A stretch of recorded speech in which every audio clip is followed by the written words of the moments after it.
Bonjour aux cyniques et bonne chance aux autres. Comme d'habitude, je vous retrouve pour poursuivre ma mission d'être le plus juste possible sur mes objets d'analyse. Dans son blog, George parle d'abord de l'adaptation des écrits d'un ami à lui, Howard Waldrop, mais comme il se doute tristement que la plupart des gens qui lisent son blog s'en foutent royalement, il embraye assez énervé sur le seul sujet qui les intéresse et qui intéresse ceux qui regarderont ma vidéo.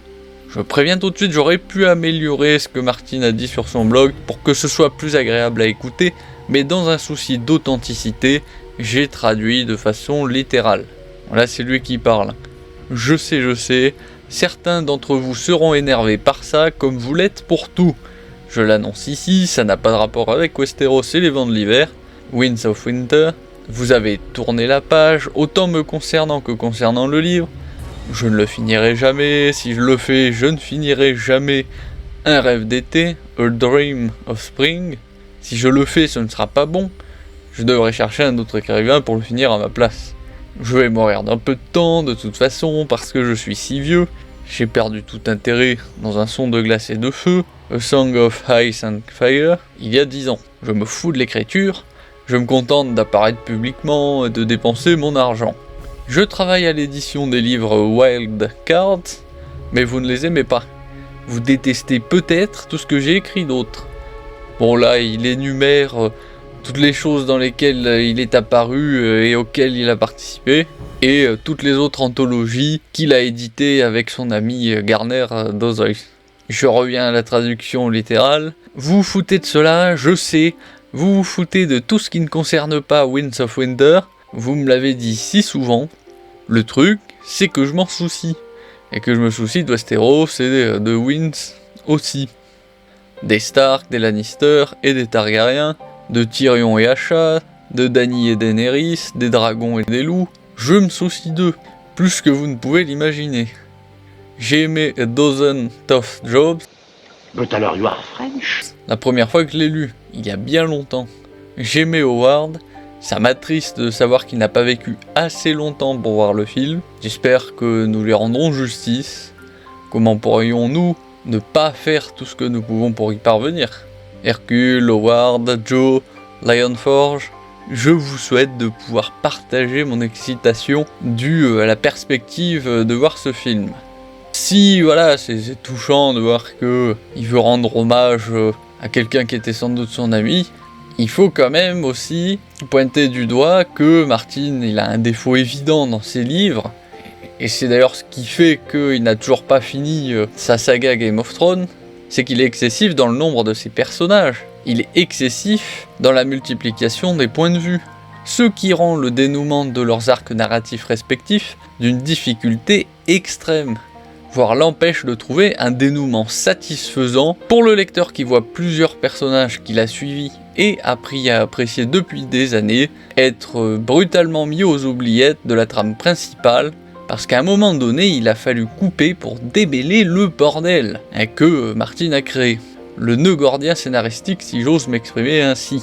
D'ailleurs, difficile d'en vouloir à Vince et Benioff, ceux qui ont adapté le livre en série, car certes la saison 7 et 8 étaient des boucheries, mais d'une part, il ne pouvait pas s'appuyer sur les livres de Martin en raison de retard de celui-ci par rapport à la série, et d'autre part, le foisonnement d'arcs narratifs partant dans toutes les directions imputables à Martin les forçait à tailler dans le gras à coups de machette.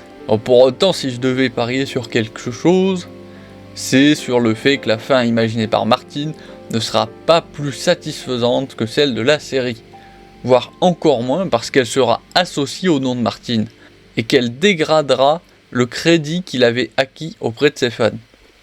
Pourquoi j'affirme ça? Parce que Martin est un existentialiste de conviction. Petit rappel ou découverte pour ceux qui ne connaissent pas ce mouvement philosophique, c'est un mouvement qui postule que l'être humain est fondamentalement et absolument libre, et qu'il revient à lui et à lui seul, par l'ensemble de ses choix, de ses actions, de donner un sens à sa vie. Vie qui n'a aucun sens a priori. Son avenir lui appartient donc radicalement, ce qu'il est, ce qu'il sera lui appartient. L'être humain détermine lui-même son essence. Il est responsable de ce qu'il est dans cette doctrine. C'est un mouvement très influent au milieu du XXe siècle. Il s'est exprimé à travers le roman, le théâtre. Évidemment, il y a plusieurs branches à l'intérieur de cette appellation, l'existentialisme de Sartre n'étant pas celui d'autres représentants du mouvement, etc., etc. Pour résumer grossièrement le nœud du problème de Martine, pour lui comme pour beaucoup d'existentialistes, il n'y a pas de morale immanente au cosmos, au monde. La seule morale existante est celle produite par les humains. Elle a une racine purement et entièrement humaine. Bon, comme le sujet de la vidéo n'est pas de critiquer ce postulat, je vais vous épargner mes critiques de cette vision et en revenir à pourquoi Martine n'arrivera pas à donner une fin satisfaisante à Game of Thrones. C'est parce que, à cause de cette vision existentialiste des choses, quel est le personnage foncièrement bon de Game of Thrones? Ned Stark. Et quelle est la grande leçon de sa mort? C'est qu'il a été défait et est mort à cause de cette bonté qui l'a empêché de recourir au même subterfuge et au même stratagème que ses adversaires, sans foi ni loi pour les défaire. Sa trop grande probité l'a fait respecter à la lettre les règles établies, aussi injustes soient-elles, alors que ses ennemis les contournaient, les utilisaient contre lui, etc. Or si vous regardez, l'unique personnage restant qui se rapproche d'un personnage foncièrement bon dans Game of Thrones, c'est Jon Snow. Or il n'a aucune chance de devenir roi dans la configuration de Martine, car de par sa naissance et de par les lois de Westeros, ce titre lui est interdit. Ça rejoint ce que je disais sur l'existentialisme qui sous-tend l'œuvre de Martine. Il nous dit clairement « Westeros est un monde injuste parce que les lois créées par les habitants de Westeros sont injustes. » Si vous voulez, avec Martine, tout le monde en prend pour son grade, tout le monde est un peu fautif du monde horrible dans lequel il vit. Ne reste alors que des personnages moralement gris, mais possédant les caractéristiques requises pour accéder à la couronne. Ne pas être un bâtard, et être issu d'une maison suffisamment puissante au moment du couronnement. Ce qui fait que l'accession au trône qui marquera la fin de la saga de Martine créera forcément une déception chez la plupart des lecteurs, parce que oui, il y en a très peu qui aiment voir des personnages mauvais ou neutres moralement triompher à la fin de l'histoire. Si je mets mon grain de sel complotin, j'irai jusqu'à supposer que Martine avait demandé à Vince Benioff de faire cette fin pour voir comment le public réagirait.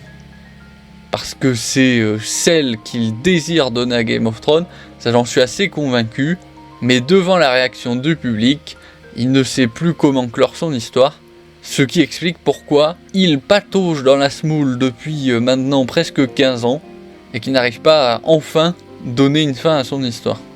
Et comme j'adore Tolkien, je ne vais pas passer à côté de l'occasion de le mettre en valeur. Si lui a séparé son récit principal, le Seigneur des Anneaux, du développement de l'entièreté de son lore, avec le Hobbit, le Silmarillion, les contes et légendes, c'est parce que lui avait parfaitement compris les limites inhérentes à une histoire maîtrisée de bout en bout. Vous ne pouvez pas multiplier à outrance les points de vue si vous désirez aller d'un point A à un point B, ce qui est un travail d'écrivain, parce que dans le premier cas, quand vous multipliez les points de vue sans aucune limite, ça devient un travail d'historien.